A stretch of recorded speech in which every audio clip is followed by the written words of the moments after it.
আন্তর্জাতিক অঙ্গনে উত্তেজনা আরও বাড়িয়ে যুক্তরাষ্ট্র সম্প্রতি ইরানের 3টি প্রধান পরমাণু স্থাপনায় হামলা চালিয়েছে। ইসরায়েলে চলমান সংঘাতের মধ্যে এই হামলা নতুন মাত্রা যোগ করল। ওয়াশিংটন ডিসি এই হামলায় তাদের উচ্চ প্রযুক্তির সামরিক সরঞ্জাম যেমন B-2 স্পিরিট স্টেলথ বোমারু বিমান, GBU-57 বাংকার বাস্টার এবং টমাহক ক্রুজ ক্ষেপণাস্ত্র ব্যবহার করেছে। ইরানের ফোর্দো, নাতানস এবং ইস্পাহানে অবস্থিত পরমাণু স্থাপনাগুলো ছিল এই হামলার প্রধান লক্ষ্য। নির্দিষ্ট করে বললে যুক্তরাষ্ট্রের এই হামলায় 6টি B-2 স্পিরিট স্টেলথ বোমারু বিমান যোগ দিয়েছিল। মার্কিন বাহিনীর উন্নত কৌশলগত অস্ত্রগুলোর মধ্যে এটি অন্যতম। B-2 বোম্বারগুলো বিমান প্রতিরক্ষা ব্যবস্থাকে ভেদ করে নির্ভুল হামলা চালাতে সক্ষম। মার্কিন বিমান বাহিনীর তথ্য অনুযায়ী B-2 এর বিপুল ফায়ার পাওয়ার রয়েছে এবং এর স্টেলথ বৈশিষ্ট্য অত্যন্ত সুরক্ষিত লক্ষ্যবস্তুকেও হুমকির মুখে ফেলতে পারে। এর কম দৃশ্যমানতা ইনফ্রারেড, একোস্টিক, ইলেকট্রোম্যাগনেটিক, ভিজুয়াল এবং রাডার সিগন্যালের সমন্বয়ে তৈরি করা হয়েছে।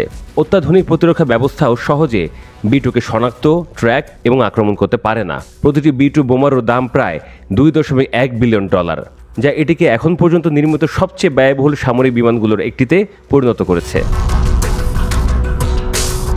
GBU-57 bunker buster. ট্রাম্প সরাসরি এই বোমার কথা উল্লেখ না করলেও ইরানকে আঘাত করার জন্য B-2 বোম্বারগুলো সম্ভবত এই ভারী গোলাবারুদ ব্যবহার করেছে। GBU-57 একটি বিশাল 30,000 পাউন্ড ওজনের বোমা, যা বিস্ফোরণের আগে 200 ফুট পর্যন্ত মাটির গভীরে প্রবেশ করতে পারে, যে কারণে এটি বাংকার বাস্টার নামে পরিচিত।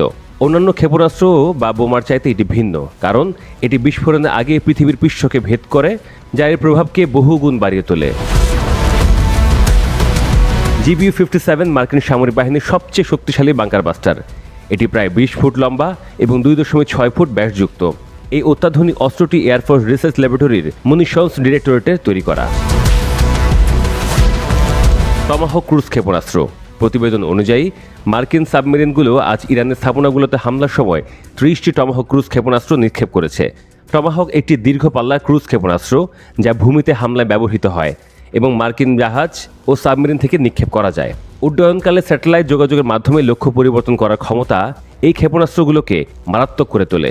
মার্কিন নৌবাহিনীর মতে এই ক্ষেপণাস্ত্রগুলো একটি লক্ষ্যবস্তুর ওপর কিছুক্ষণ ঘোরাফেরা করে, এরপর নতুন লক্ষ্যবস্তুতে আঘাত হানতে পারে এবং যুদ্ধের ক্ষতির তথ্যও সরবরাহ করতে পারে। এটি সামরিক নিয়ন্ত্রণ কক্ষকে দীর্ঘ পাল্লা নির্দিষ্ট লক্ষ্যবস্তুতে আক্রমণ করতে বা বিশেষ অভিযান চালানো বাহিনীকে সমর্থন করার ক্ষেত্রে সহায়তা দেয়। 1991 সালে অপারেশন ডেজার্ট স্টর্মে প্রথম টমাহক ক্ষেপণাস্ত্রের ব্যবহার দেখা যায় এবং সিরিয়ার অপারেশন ইনহেরেন্ট রিসলভেও এগুলো ব্যবহৃত হয়েছিল। জানা গেছে যুক্তরাষ্ট্র তাদের ভার্জিনিয়া এবং লস অ্যাঞ্জেলেস শ্রেণীর সাবমেরিন থেকে ইরানের লক্ষ্যবস্তুতে টমাহক ক্ষেপণাস্ত্র নিক্ষেপ করেছে।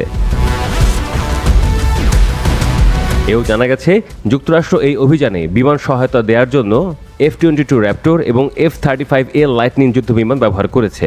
মার্কিন বাহিনীর তথ্য অনুযায়ী F-22 Raptor stealth, super cruise এবং সমন্বিত এভিওনিক্সের সমন্বয়ে তৈরি।